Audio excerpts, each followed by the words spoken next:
La différence entre l'âme, l'ego, le cœur et le mental. Bonjour à tous, bienvenue dans cette vidéo qui va être plus longue que d'habitude pour répondre aux questions que j'ai eues suite à des réactions sur Instagram sur est-ce que tu fais bien la différence entre les différentes parties qui te constituent, et j'ai pas mal de personnes qui m'ont dit absolument pas, ça reste assez flou. Donc le but de cette vidéo, c'est d'essayer d'expliciter, en tout cas à travers mon prisme, ce que moi je considère comme l'ego, le cœur, l'âme et le mental. C'est hyper difficile de poser des mots sur ces sujets-là. C'est quelque chose d'hyper intangible qui se situe à un niveau beaucoup plus profond et énergétique. Mais je vais quand même tenter de vous donner l'état de ma compréhension, en tout cas de ce que pour moi est la différence entre ces différentes parties-là. Je vois énormément de personnes tenter d'aller mieux, tenter de se connaître plus en profondeur et qui se heurtent constamment en fait à un plafond de verre parce qu'elles vont chercher des réponses au mauvais endroit et elles n'arrivent pas à avancer sur cette voie de la connaissance intérieure. Donc ça m'a semblé vraiment sympa, utile de vous partager mes propres découvertes et explorations sur ce sujet. Je ne vous dis pas que c'est la vérité. Soyez bien attentifs à ce que je vous dis là. C'est des sujets tellement complexes que je ne peux pas vous dire ici que je détiens la vérité absolue sur le sujet.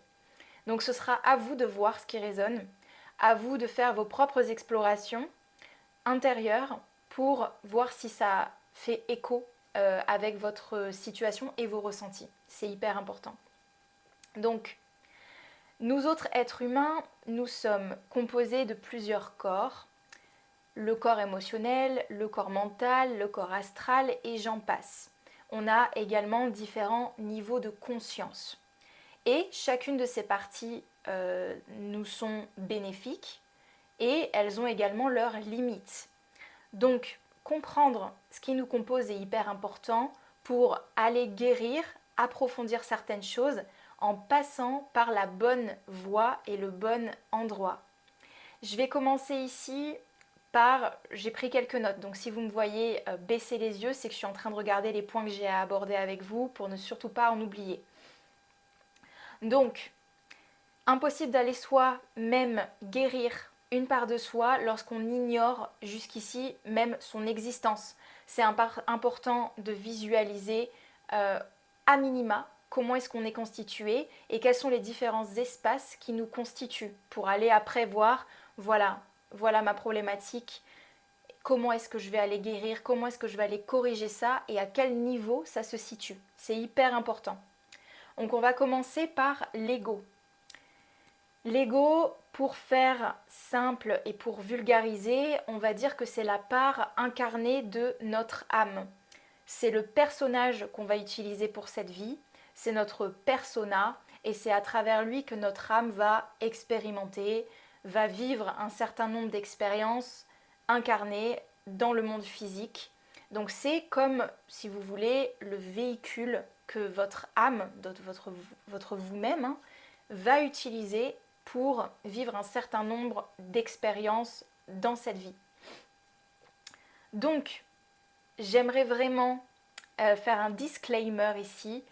On parle souvent de l'ego et à quel point l'ego est quelque chose qu'il faut bannir, quelque chose qu'il faut tuer, quelque chose qui nous pollue la vie, quelque chose de mauvais. D'après moi, et ce n'est que mon avis, l'ego n'a rien de mauvais. L'ego n'est absolument pas toxique. Il est simplement, comme n'importe quelle autre partie de soi, un élément à venir sublimer. Il est à venir sublimer, il n'est surtout pas à supprimer. En fait, votre ego, ton ego, c'est ce que tu as de plus précieux dans cette incarnation. Pourquoi ? Parce que c'est lui qui te donne un sens de l'individualité, un sens de ta personnalité, de ton essence, et c'est le siège de ton pouvoir personnel. Il n'est surtout pas à vouloir supprimer. il y a beaucoup de religions ou de courants spirituels qui parlent de l'ego comme d'une mauvaise chose, d'un monstre à bannir. Pour moi, il est simplement à sublimer. On part souvent dans notre vie avec un ego blessé par le passé, par tout un tas de choses qui nous sont arrivées. Donc un ego, disons, à nettoyer, qui n'est pas forcément sain au départ. Et il y a simplement à venir le réparer, le sublimer et le nettoyer. Mais il est ce que vous avez de plus précieux pour atteindre vos objectifs, passer à l'action, vous protéger aussi et arriver à construire une individualité forte. Parce qu'on a beaucoup de courants de pensée, notamment spirituels, qui invitent à supprimer l'ego. Sauf que lorsque vous supprimez l'ego, vous supprimez votre essence, en fait, votre personnalité, votre individualité va s'évaporer avec. Et c'est pas ce qu'on veut. On veut un ego qui soit fort et qui soit sain. C'est surtout ça qu'il faut avoir en considération. Donc, dans l'ego, il y a aussi le système du surmoi que vous devez connaître, qui est un système de défense qu'on a mis en place lorsqu'on était enfant pour pouvoir nous protéger des agressions extérieures sur lesquelles on n'avait absolument pas de prise, que ce soit nos parents, notre famille en général. L'enfant se crée un surmoi pour se protéger et pour ne pas avoir encaissé la douleur créée par un manque d'écoute, un manque de considération, un manque d'amour. Ça peut être tout et n'importe quoi, des éléments qui, au quotidien, ne sont juste pas gérables psychologiquement pour l'enfant. Donc, il va construire un surmoi protecteur qui va le protéger, qui va le défendre tout au long de son enfance des traumas et d'un surplus de souffrance, en fait, créé par un environnement toxique, par exemple des parents toxiques, ou à l'école. Voilà, il y a vraiment ce mécanisme du surmoi qui va se créer et qui va venir protéger l'enfant. Et ce surmoi se manifeste ensuite à l'âge adulte lorsqu'on parle de la notion d'ego. L'ego est constitué également du surmoi et le surmoi, ce sont tous les masques qu'on porte. Les masques qu'on porte comme mécanisme de défense que l'enfant a construit. Et ce qu'il y a à comprendre, c'est que l'ego souffrant et le surmoi ont eu leur utilité lorsqu'on était petit. C'est le seul mécanisme qu'on a trouvé en fait pour nous défendre de ce qui nous faisait mal. C'est pas des choses qui ont cherché à nous anéantir, bien au contraire. Donc il faut être reconnaissant de ce que ça a pu nous apporter.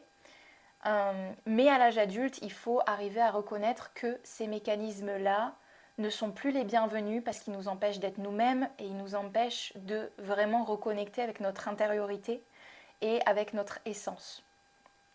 Donc on part d'un ego qui est souffrant à un ego qu'il faut arriver à assainir, à équilibrer et qui va être porteur pour nous.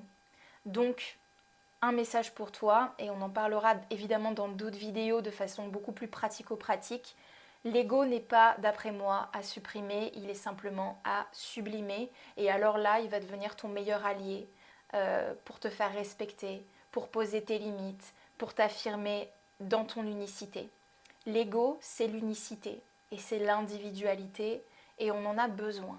On en a besoin pour soi et on en a besoin aussi pour bénéficier aux autres. Si on était tous pareils, si aucun de nous n'avait d'ego et qu'on était tous pure énergie, avec aucune personnalité, juste complètement similaires les uns aux autres, on n'aurait rien à s'apporter.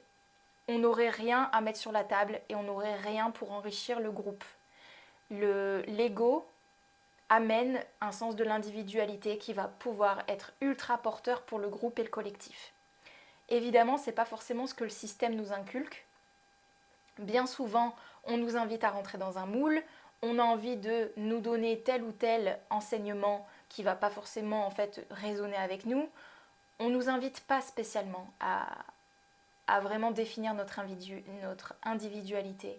On nous invite souvent à nous conformer, à suivre le flot de ce qui nous est proposé.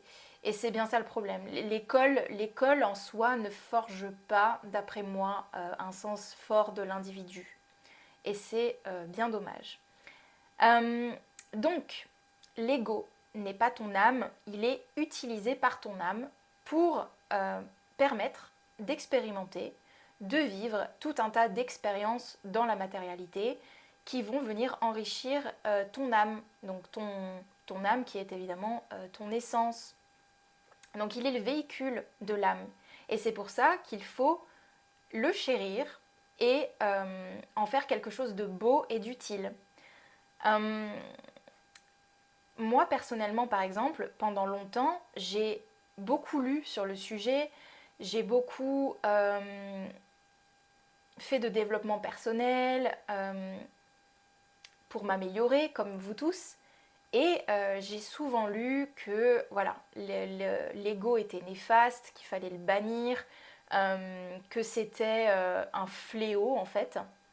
Et personnellement, c'est pas du tout ce qui a résonné pour moi en fait, en mon fort intérieur, c'est pas du tout ce qui a résonné pour moi. Et j'ai clairement la conviction que mon ego est ce que j'ai de plus précieux ici-bas pour me permettre d'être respectée, me permettre de m'affirmer, etc. Donc un ego affirmé, ce qui se passe, c'est que il ne sera pas perméable en fait à la manipulation versus un ego qui est faible en fait. Un ego fort, c'est un ego qui est poncé et qui va développer sa pensée critique et qui aura l'esprit bien moins malléable aux manipulations extérieures, à la propagande et tout ce genre de choses-là que le système nous propose. Et c'est pour ça que souvent on dit qu'il faut le bannir. Voilà. En tout cas, moi, l'intuition que j'ai eue au fur et à mesure, au fil de l'eau, c'est que mon ego n'a rien de mauvais. Aucune de mes parties finalement n'est mauvaise finalement. Elles sont toutes à assainir, à nettoyer, et c'est tout. Mais clairement pas à bannir, sinon on ne serait pas né sur Terre avec un ego si il fallait le supprimer, ça n'a aucun sens. Donc c'était mon petit story time. Nous allons parler maintenant de l'âme. Donc l'âme, elle est incarnée, je vous le disais, dans le corps physique et elle utilise le corps de matière, le corps de chair et l'ego pour manifester ce qu'elle est venue faire ici. Et si on a souvent des réflexions profondes sur le sens de notre vie, les questions existentielles qui nous viennent, la recherche permanente de l'alignement, de la connaissance de soi. Voilà, je pense que si vous êtes là, c'est que vous avez cette soif-là aussi de vous connaître en profondeur, d'aller vraiment taper dans qui vous êtes.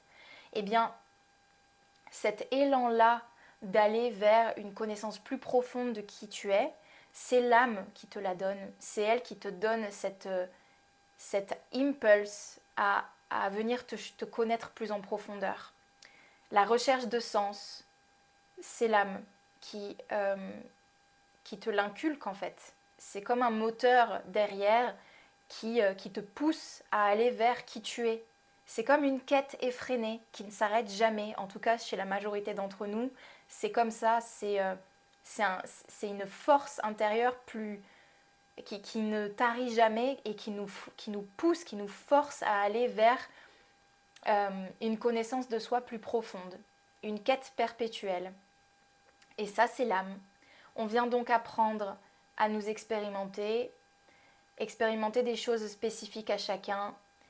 Et c'est pour ça qu'on parle souvent de chemin, de vision et j'aime pas parler de ce terme, mais de mission d'âme.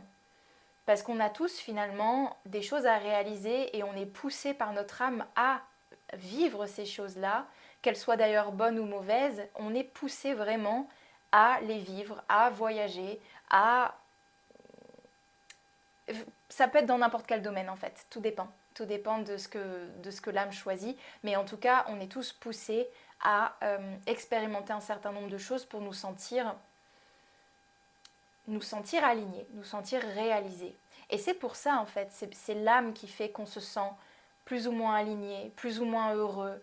Le sentiment de vide et d'incomplétude vient justement souvent soit de blessures de l'âme non résolues, soit d'une dissonance entre ce que l'ego choisit et ce que l'âme a choisi. Il y a parfois dissonance et conflit, et c'est là que on rentre dans une espèce de sentiment de manque, d'incomplétude, de vide, de malaise en fait, parce qu'il y a un conflit intérieur à ce niveau-là. Maintenant, j'aimerais vous parler du mental. On parle souvent du mental, la programmation mentale, le mental, avoir un mental fort, surtout les hommes. Beaucoup d'hommes se disent, c'est par le mental qu'il faut que je passe pour me surpasser, pour me connaître mieux, pour m'aimer plus. Il y a beaucoup de mauvaises croyances sur ce qu'est le mental. Donc c'est pour ça que j'aimerais qu'on en parle ici. Le mental, d'après moi, ce n'est qu'un outil, un corps à part entière, qui est comme l'ego à sublimer. Il faut arriver en fait à sortir d'un mental étriqué pour aller vers un mental, on va dire un mental supérieur. Mais vous m'avez compris, il faut sortir du petit mental pour aller vers le grand mental, on va dire ça comme ça. Pour aller vraiment le faire fonctionner pour soi et pas contre soi. Comme le reste, il faut le nettoyer, le déprogrammer, le reprogrammer. Mais surtout, il ne faut surtout pas oublier que c'est un outil et que ce n'est pas toi. Lorsque tu cherches des réponses à tes questions, lorsque tu cherches à te connaître plus en profondeur, à t'aimer plus, à avoir un sentiment de complétude, d'amour, etc., c'est clairement pas dans le mental qu'il faut aller. Le mental n'a aucune réponse à tes questions. Il ne te permettra jamais de te connaître plus en profondeur, de te sonder, et à ce niveau-là, il ne te sera jamais d'aucune utilité. En fait, ce qu'il faut comprendre, c'est que le mental, c'est un exécutant à mettre au service de ton cœur, au service de tes aspirations, au service de ton intuition et au service de tes élans du cœur, en fait. On va dire ça comme ça. Il n'est pas là pour t'inspirer. L'inspiration ne vient pas de cet espace. Le mental est juste un exécutant. C'est vraiment ça qu'il faut se mettre en tête. Il est vraiment là pour exécuter, analyser, structurer. Et il ne te servira à rien d'autre que ça. Donc vouloir le déprogrammer, le reprogrammer, sortir les croyances limitantes, ce genre de choses est très très bien. Mais fondamentalement, lorsqu'il y a croyance, il y a eu émotion, il y a eu trauma, il y a eu expérience. Et les expériences sont stockées dans le corps, et dans le cœur, et dans d'autres espaces à l'intérieur du corps. C'est pas le mental en fait qui va te permettre d'identifier d'où proviennent tes croyances limitantes. Il va t'aider à les restructurer, mais pour identifier leur origine, c'est dans le corps, dans le cœur et dans d'autres espaces qu'il va falloir que tu ailles.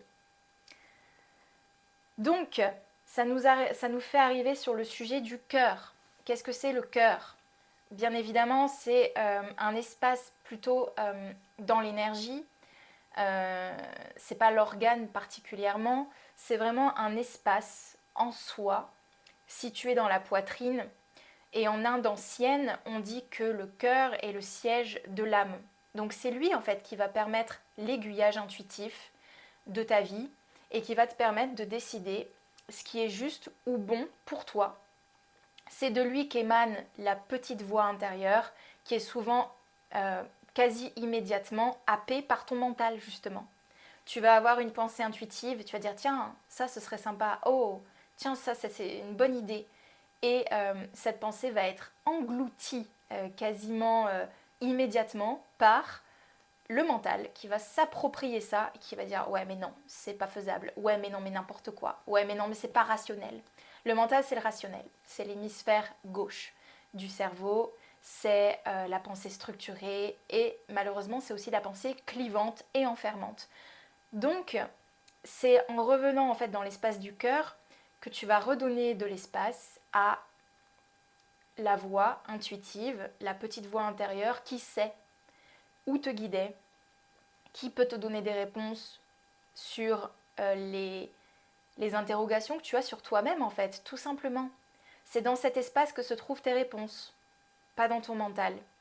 Donc, ce qui est important, c'est de vraiment comprendre ça, c'est que ton âme et la guidance qu'elle a pour toi se trouvent à l'intérieur de cet espace du cœur. Donc lorsque tu te sens déconnecté de toi-même, descends dans cet espace et fais bien le distinguo entre toutes ces parties qui te constituent pour que tu puisses toutes les utiliser intelligemment, tout simplement. Donc je vais te donner un petit résumé ici de toutes ces notions pour pas te noyer sous les informations et que tu puisses en retirer quelque chose de plus pratico-pratique à mettre en place pour déjà démêler un petit peu tout ça. Et juste avant, n'oublie juste pas une chose, c'est que ces réflexions, elles sont le fruit de mon vécu, elles sont le fruit de mes ressentis et il ne faut surtout pas le prendre comme vérité absolue. Vraiment, je t'invite à t'explorer, explorer tes espaces intérieurs pour arriver à ressentir les différentes parties qui te constituent et vraiment le visualiser à ta manière. Voilà.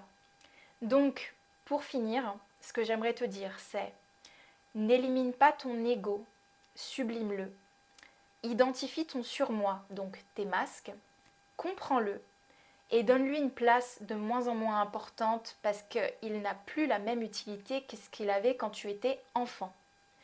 Pour trouver des réponses et aller plus loin dans la connaissance de toi-même, connecte-toi à l'espace de ton cœur qui est situé dans ta poitrine et écoute ce que cet espace a à te dire.